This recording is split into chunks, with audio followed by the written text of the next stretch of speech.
Imagine this. Two people take the same path. They work just as hard, dream just as big, and make all the right moves. But one ends up a billionaire, and the other barely makes a ripple. Why? Was it skill, determination, brilliance, or something else entirely? This is the uncomfortable truth we often avoid. Success is never just about hard work, and failure isn't always a sign of poor choices. Welcome to Chapter 2 of The Psychology of Money by Morgan Housel. Section 1. The Hidden Forces Behind Outcomes. Today we dive into the invisible forces that quietly shape our financial destinies, luck and risk. Two twins of fate, always present, always underestimated. We love to believe in clean cause and effect. We think, if I work hard, I'll succeed. If I fail, I must have done something wrong. But that's only half the story. There's a secret force behind every success story and behind every downfall.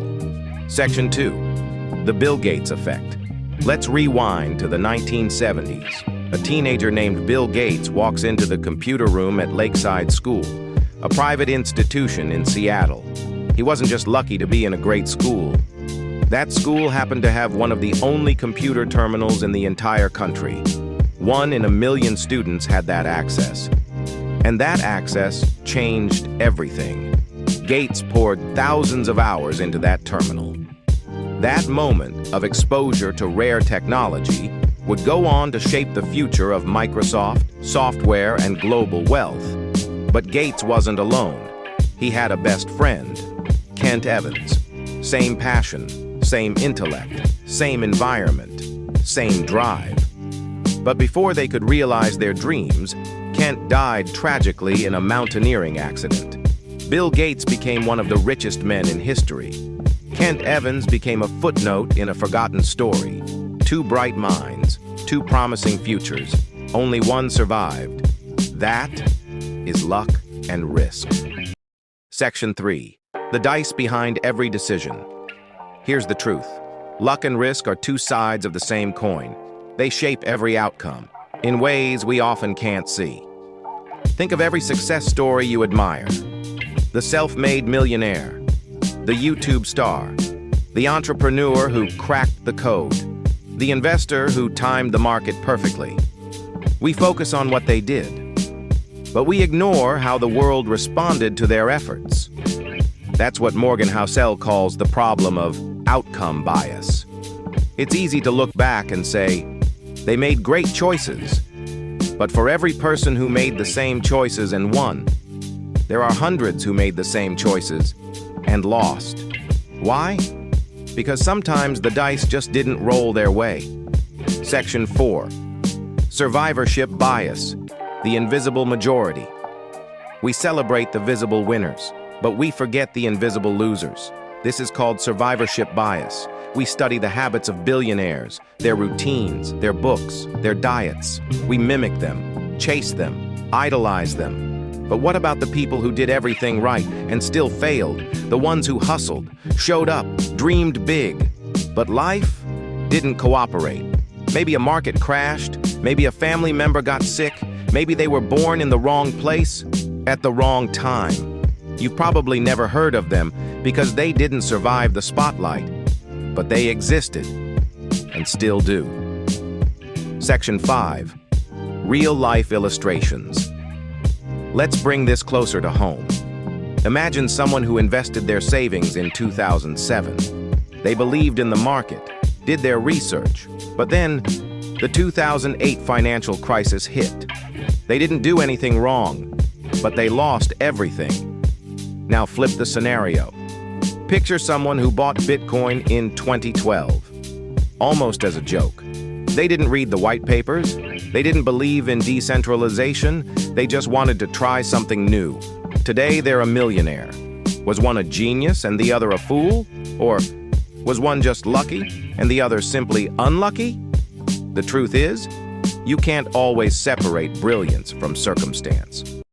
Section 6. The dangers of judging too quickly. This is why we must be careful. Careful who we admire. Careful who we judge.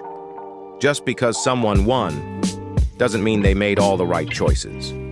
And just because someone lost doesn't mean they made bad ones. Success is not always deserved. Failure is not always earned. Outcomes are messy. They're built on decisions, but also timing, environment, and randomness. Section 7. Luck, risk, and your own life. So what does this mean for you? Should you just give up and leave everything to chance? Of course not. Here's the key insight. You can't control luck or risk, but you can control how you prepare for them. You can build a life that doesn't crumble under a bad roll of the dice. You can plan with humility, save more than you think you need, diversify, avoid overconfidence, and, most importantly, leave room for the unknown. Section 8. Housel's ocean metaphor. Housel offers a beautiful analogy. He compares luck and risk to the ocean. You don't always see the currents, but they're there, moving things, changing directions, quietly, invisibly. Sometimes they carry you forward, sometimes they pull you under. So what do the wisest sailors do? They don't scream at the waves. They don't assume they can control the sea. They respect the forces they can't control. And they sail with caution, humility, and awareness. Section 9. Building a resilient financial life. So how do you apply this? Here are 5 ways to build a life that respects luck and risk. 1. Leave room for error. Don't bet the house on one decision. 2. Save like a pessimist, invest like an optimist. 3. Respect what you don't know. 4. Avoid extreme pride or extreme shame. 5. Adapt quickly. Don't cling to plans that stop working. Your job is not to control every outcome. It's to survive the worst and stay around long enough to catch the best. Section 10. Final reflections. Let's end with 3 timeless truths. 1. Nothing is ever as good or as bad as it seems. 2. Be cautious about who you admire and why. 3. Winning doesn't always mean you were right. Losing doesn't always mean you were wrong. You're not a failure if you took a risk and it didn't work out. And you're not a genius if something lucky landed in your lap. You're just human, playing a game that includes dice, not just decisions. So here's your reminder. Your financial life is a story shaped by effort, but also by moments you can't predict. A conversation, a storm, a crash, a boom. You can't always control what happens, but you can control how you prepare, how you react, and how grounded you stay. Don't deny luck. Don't fear risk. Just respect them and plan for the long game. This was Chapter 2 of The Psychology of Money by Morgan Housel. In our next episode, we'll explore the dangerous mindset of never enough and how it quietly destroys fortunes, relationships, and peace of mind. Until then, stay wise, stay humble, and always leave room for the unknown.